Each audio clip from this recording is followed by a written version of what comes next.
제 이름은 김진희. 올해 60을 넘겼지만 제 마음속엔 아직 뜨거운 불씨가 남아 있습니다. 그 불씨는 바로 박현성 씨였죠. 남편 김영호 씨와는 30이 되기 전 결혼했습니다. 살림에 바쁘고 애들 키우느라 정신없던 시간들이었습니다. 남편은 그저 성실하고 착한 사람이었습니다. 하지만 가슴 설레는 사랑, 그런 건 아니었습니다. 시간이 흐르면서 부부간의 정은 깊어졌지만 어느새 남편은 제게 밥 먹여주고 잠자는 익숙한 가족 그 이상도 이하도 아니었습니다. 어느 날부턴가 밤늦도록 잠 못 이루는 날이 늘어났습니다. 아이들은 다 성장해서 제 갈 길 찾아 떠났고 남편은 언제나 그랬듯 TV 앞에서 잠들어 있었습니다. 텅 빈 마음에 찾아온 것은 지독한 외로움이었습니다. 이대로 늙어 죽을 때까지 이렇게 살아야 하나 하는 막막함이 저를 짓눌렀습니다. 그러던 제게 박현성 씨가 나타났습니다. 그는 저와 같은 아파트에 사는 옆동 사람이었습니다. 우연히 아파트 휘트니스 센터에서 만나게 되었죠. 처음엔 그저 평범한 인상이었습니다. 하지만 이야기를 나눌수록 왠지 모르게 끌렸습니다. 현성 씨는 저와 달리 아내와 일찍 사별하고 혼자 살고 있다고 했습니다.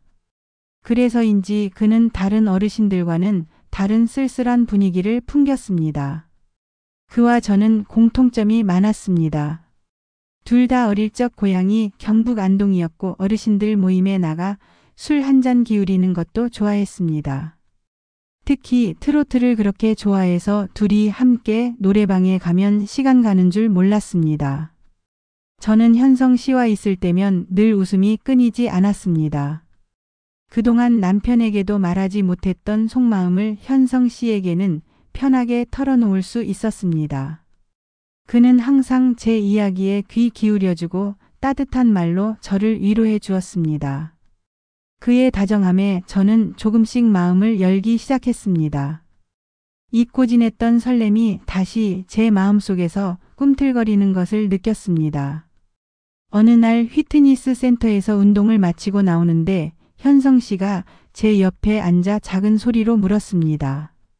진희 씨, 혹시 오늘 저녁에 시간 괜찮으시면 저랑 둘이서 저녁이나 할까요? 그의 말에 심장이 쿵 하고 떨어지는 듯 했습니다. 당황했지만 싫지 않았습니다. 오히려 저도 모르게 고개를 끄덕였습니다. 그날 저녁 우리는 아파트 근처 작은 한정식집에서 만났습니다. 술잔을 기울이며 이런저런 이야기를 나누었습니다. 어색함도 잠시, 우리는 마치 오래된 연인처럼 자연스럽게 대화를 이어갔습니다.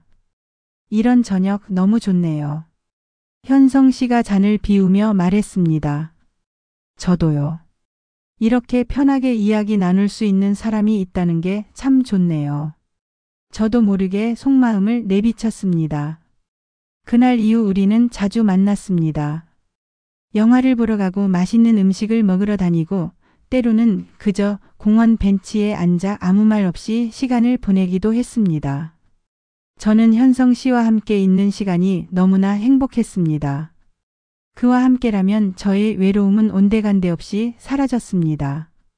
그러던 어느 날 현성 씨가 조심스럽게 제 손을 잡았습니다. 그의 손은 따뜻했고 저는 순간 온몸에 전율이 흘렀습니다. 오랜만에 느껴보는 이 감정에 저는 당황하면서도 왠지 모를 편안함을 느꼈습니다. 진희 씨를 만나고 나서 제 삶에 다시 웃음꽃이 피었습니다. 진희 씨는 제게 정말 소중한 사람입니다. 그의 진심 어린 고백에 저는 눈물이 왈칵 쏟아질 뻔했습니다. 저 역시 그의 존재가 제 삶에 얼마나 큰 위안과 기쁨이 되는지 잘 알고 있었기 때문입니다. 하지만 저는 유부녀였고 그는 호랍이었습니다. 우리의 관계는 세상의 시선으로 볼 때 금지된 사랑이었습니다. 저는 혼란스러웠습니다. 이대로 이 관계를 이어가도 될까? 혹시 나 때문에 현성 씨가 상처받지는 않을까 하는 생각들이 머릿속을 가득 채웠습니다. 어느 날 현성 씨가 조심스럽게 물었습니다. 지니 씨, 혹시 저와 함께 여행 갈 수 있을까요? 조용한 곳으로 가서 우리 둘만의 시간을 보내고 싶습니다. 저는 그의 제안에 가슴이 두근거렸습니다. 동시에 죄책감도 밀려왔습니다. 하지만 그의 간절한 눈빛을 외면할 수 없었습니다. 우리는 며칠 뒤 아무에게도 알리지 않고 강원도 속초로 떠났습니다. 작은 펜션에 짐을 풀고 저녁에는 바닷가에서 조개구이를 먹으며 소주잔을 기울였습니다. 밤늦도록 속 깊은 이야기를 나누었습니다. 현성 씨는 젊은 시절 아내와 사별하고 홀로 아들을 키우느라 얼마나 힘들었는지 이야기했습니다. 그는 아들을 위해 모든 것을 포기하며 살아왔다고 했습니다. 그의 이야기에 저는 눈물을 흘렸습니다. 저 역시 남편과 아이들을 위해 희생하며 살아왔던 세월이 떠올랐기 때문입니다. 그날 밤 우리는 서로의 외로움과 아픔을 위로하며 뜨거운 하룻밤을 보냈습니다. 그의 품은 따뜻했고 저는 그 안에서 모든 것을 잊고 편안함을 느꼈습니다. 오랜만에 느껴보는 육체적인 교감은 저를 다시 젊은 여자로 만들어주는 것 같았습니다. 죄책감보다는 해방감이 더 컸습니다. 저는 그 순간만큼은 저의 남편도 자식도 잊고 오롯이 현성 씨와 저 자신에게만 집중했습니다. 하지만 행복은 잠시였습니다. 속초에서 돌아온 후 저는 다시 현실로 돌아와야 했습니다. 남편의 얼굴을 볼 때마다 죄책감에 시달렸습니다. 남편은 아무것도 모른 채 평소와 다름없이 저를 대했지만 저는 남편에게 너무나 큰 죄를 짓고 있다는 생각에 괴로웠습니다. 현성 씨와의 관계는 계속 이어졌습니다. 우리는 더욱 깊은 관계로 발전했습니다. 하지만 저는 점점 더 불안해졌습니다. 만약 남편이나 아이들이 우리의 관계를 알게 된다면 어떻게 될까 하는 두려움이 저를 짓눌렀습니다. 어느 날 남편이 제게 물었습니다. 요즘 당신 왜 이렇게 밝아졌어? 혹시 좋은 일이라도 있어? 남편의 말에 저는 순간 당황했습니다. 하지만 애써 아무렇지 않은 척 대답했습니다. 무슨 소리야? 그냥 날씨가 좋아서 그런가 보지.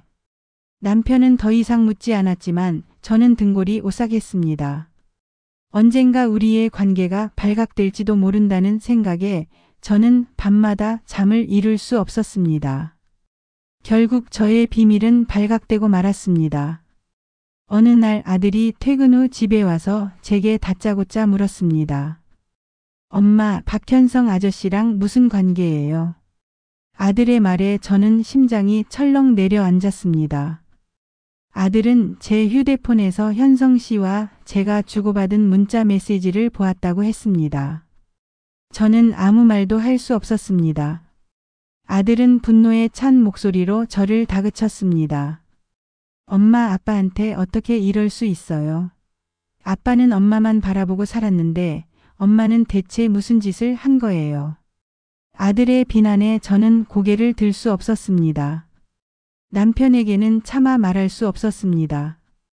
아들의 성화에 못 이겨 저는 현성 씨에게 헤어지자고 말했습니다. 현성 씨는 제 말을 듣고 한동안 아무 말도 하지 못했습니다. 그의 눈에는 슬픔이 가득했습니다. 지니 씨, 저도 정말 힘들지만 지니 씨가 원한다면 그렇게 하겠습니다. 하지만 제 마음속엔 항상 지니 씨가 있을 겁니다. 현성 씨의 말에 저는 다시 한번 눈물을 흘렸습니다. 우리는 서로를 붙잡고 한참을 울었습니다. 글을 보내는 것이 너무나 힘들었지만 저는 가족을 지키기 위해 어쩔 수 없는 선택을 해야 했습니다. 현성 씨와 헤어진 후 저는 깊은 우울감에 빠졌습니다. 잠을 잘 수도 밥을 먹을 수도 없었습니다. 제 삶은 다시 외롭고 공허해졌습니다. 남편은 저의 변화를 눈치챘는지 조용히 저를 지켜보았습니다. 그는 저에게 아무것도 묻지 않았습니다. 오히려 평소보다 더 저를 배려해주고 신경 써주었습니다. 남편의 그런 모습에 저는 더 미안하고 죄스러웠습니다. 어느 날 남편이 제게 말했습니다. 진희 씨, 당신 요즘 많이 힘들어 보여. 혹시 무슨 일 있어? 나한테 이야기해 줄 수 있어? 남편의 따뜻한 말에 저는 결국 모든 것을 털어놓았습니다. 남편은 제 이야기를 듣고 한동안 말이 없었습니다. 저는 남편이 저에게 크게 화를 내거나 비난할 줄 알았습니다. 하지만 남편은 의외로 차분하게 말했습니다. 당신이 외로웠다는 거 나도 어렴풋이 알고 있었어. 내가 당신에게 너무 소홀했나 봐. 미안해. 남편의 말에 저는 더 큰 충격을 받았습니다. 저는 남편이 저를 용서해 줄 것이라고는 상상조차 하지 못했기 때문입니다. 남편은 저를 용서해 주었고 우리는 다시 부부로서의 삶을 시작했습니다. 물론 이전과는 다른 삶이었습니다. 우리는 서로에게 더 솔직해졌고 서로의 마음을 이해하기 위해 노력했습니다. 남편은 저에게 더 많은 시간을 할애했고 저는 남편에게 더 따뜻한 말 한마디라도 건네기 위해 애썼습니다. 시간이 흘러 저는 현성 씨를 완전히 잊지는 못했습니다. 하지만 이제는 그를 향한 감정이 정리되었습니다. 그는 제 삶에 잠시 찾아왔던 뜨거운 불꽃이었지만 저는 그 불꽃을 덮고 다시 저의 자리로 돌아왔습니다.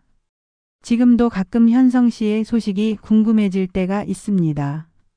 잘 지내고 있을까 하는 생각에 마음 한구석이 아려올 때도 있습니다. 하지만 이제는 그의 행복을 빌어줄 수 있게 되었습니다. 저는 가족과 함께하는 소박하지만 평화로운 일상 속에서 행복을 찾으려 합니다. 이젠 더 이상 외롭지 않습니다.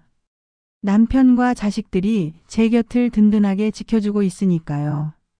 여러분은 어떠신가요? 혹시 제 이야기처럼 외로움 속에서 금지된 사랑에 흔들린 경험이 있으신가요? 혹은 저처럼 삶의 황혼기에 새로운 사랑을 만났지만 현실 앞에서 고민하고 계신 분은 없으신가요?